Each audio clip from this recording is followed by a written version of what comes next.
Assalamualaikum warahmatullahi wabarakatuh. Salam jumpa kembali sahabat Citra Tani yang saya banggakan. Sebelum saya mengulas lebih lanjut tentang materi kali ini, saya ingin menyapa dulu dan sekaligus mendoakan semoga sahabat Citra semua dalam kondisi sehat. Demikian juga keluarga Handai Tolan semua sehat, dicukupkan rezeki oleh Allah Subhanahu wa Ta'ala, dan tetap semangat.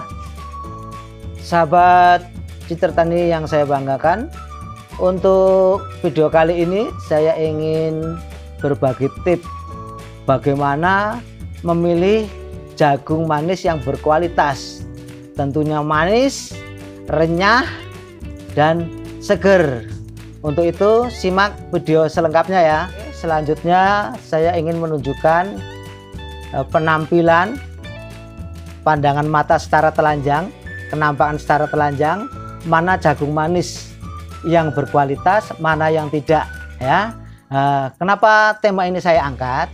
Karena saya sayang kepada pembeli-pembeli dari rumah mau beli jagung manis, ternyata setelah dibeli jagungnya nggak manis ya, atau rasanya nggak renyah. Sayang kan? Nah, karena kejadian-kejadian itu sering terjadi, jadi saya mengangkat tema ini agar sekali lagi kalau ibu-ibu atau siapapun yang belanja ke pasar atau ke mall, supermarket, tidak keliru memilih jagung manis yang benar-benar berkualitas.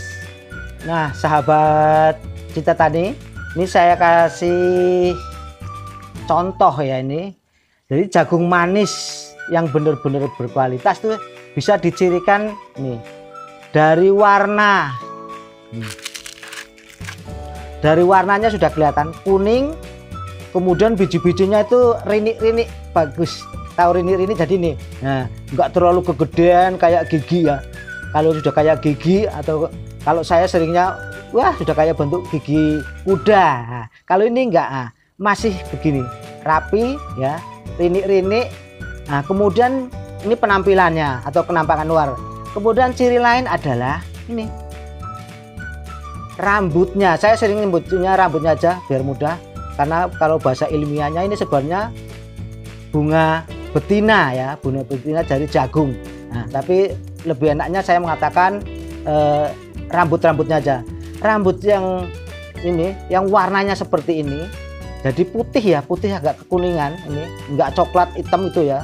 Nah, kalau kayak gini itu menunjukkan jagung manis ini masih bagus atau masih asli lah, bisa dikatakan masih satu kali tanam dari benih awalnya ini ya. Nah, nih masih bagus ya. Nih seperti ini, putih kekuningan, ini rambut-rambutnya terlihat ya nih. Nah, ini berarti bagus. Ini kalau misalkan Anda ke supermarket atau ke pasar, pilih jagung yang seperti ini jagung manis ya. Nih, ini kemudian saya kasih contoh adalah nih sampai sini tuh rinik-rinik semua ya. Nah, kemudian yang jagung selain jagung manis, nah, bisa saja petani mengatakan ini jagung manis, tapi kalau misalkan dia sudah mengalami degradasi kualitas atau penurunan kualitas, maka jagungnya tersebut warnanya kayak gini nih, beda. Nah, jadi kecoklatan. Nah, beda ya ini. Ini kecoklatan. Nah, kalau yang kayak gini, ini bukan jagung manis, atau andai kata ini dari benih jagung manis tapi yang sudah turun kualitasnya, nah, maka warnanya seperti ini ya. Jadi ini sudah turun kualitasnya ya. Jadi kalau misalkan ibu-ibu sekali lagi ke pasar atau ke mall, kalau ada yang seperti ini sebaiknya dihindari kalau ada pilihan yang seperti ini. Nah, itu ya. Kemudian juga nih ada yang sudah berubah warna, ini ada putihnya, ada kuningnya, ini juga ini artinya sudah mengalami penurunan kualitas nih ya. Kemudian ini contoh nih, ini juga sudah mengalami penurunan kualitas ya. mungkin masih manis tapi tidak semanis yang ini ya. Jadi sekali lagi jagung manis yang asli adalah yang ini. Ini mungkin bisa juga jagung manis tapi yang sudah mengalami penurunan kualitas. Jadi ada seperti itu, atau mungkin juga ada yang mungkin ini bahkan yang bukan jagung manis ya, seperti itu. Oke sahabat Citra Tani yang saya banggakan, saya ingin sedikit memberi alasan secara ilmiah kenapa kok jagung manis kalau nggak boleh ditanam terus-terusan ya. Nah, itu ada sebabnya. Jadi begini, jagung atau dalam hal ini jagung manis ya, itu dari pihak pabrik itu kan membuatnya dalam bentuk jagung hibrida, tapi ini jagung hibrida jagung manis karena ada juga jagung hibrida untuk pakan ternak. Nah, khusus untuk ini jagung manis atau semua yang namanya jagung yang dijual itu kebanyakan adalah jagung hibrida. Hibrida itu berarti hasil hibridisasi atau paling gampang hasil persilangan. Nah, persilangan kan biasanya kita berusaha menyilangkan, misalkan dalam ini jagung, ingin mendapatkan jagung yang hasilnya bagus, kemudian manis, renyah. Itu biasanya makanya kita selalu menyilangkan atau mengawinkan ya. Makanya ini jagung hibrida, tapi jagung hibrida jagung manis itu juga hasil persilangan-persilangan sehingga kita peroleh jagung yang seperti ini, manis, renyah.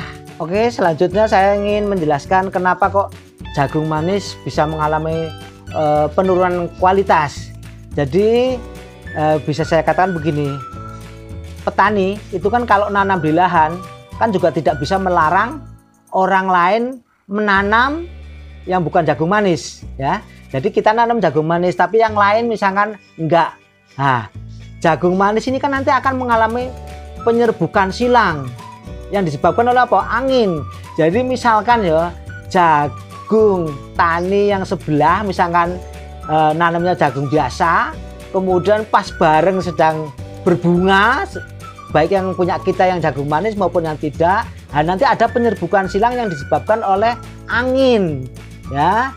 Nah, itu dari beberapa sumber disebutkan jarak 100 meter itu masih bisa terjadi penyerbukan silang. Jadi saya pesan kalau Anda sedang nanam jagung manis, sebaiknya punya cara tersendiri agar yang di sebelah kita walaupun tidak nanam jagung manis ya, itu tidak menyerbuki. Kalau toh misalkan menyerbuki, tapi itu tidak akan terjadi penurunan sifat. Oke, jadi itu penyebabnya ya, bisa terjadi penyerbukan silang akibat dari tanaman lain yang bukan jagung manis. Nah, itu yang pertama. Yang kedua, bisa juga karena ini jagung hibrida ya. Hibrida kan dari pihak pabrik itu tidak menjual hibrida yang homozigot dominan.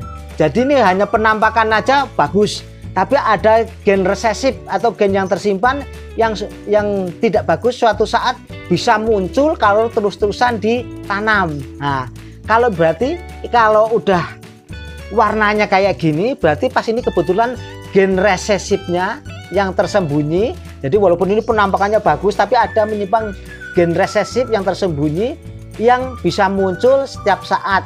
Nah, gen resesif inilah yang bisa dikatakan tidak bagus tapi muncul ya. Jadi sekali lagi, maka pabrikan tidak menjual jagung manis yang homozigot dominan, tapi heterozigot saya ulangi, tapi heterozigot ya. Jadi bisa setiap saat muncul yang resesifnya. Oke sahabat Citra Tani yang saya banggakan, video untuk hari ini mungkin sampai di sini. Saya ucapkan terima kasih Anda telah menonton sampai rampung. Tunggu video-video saya selanjutnya. Wassalamualaikum warahmatullahi wabarakatuh.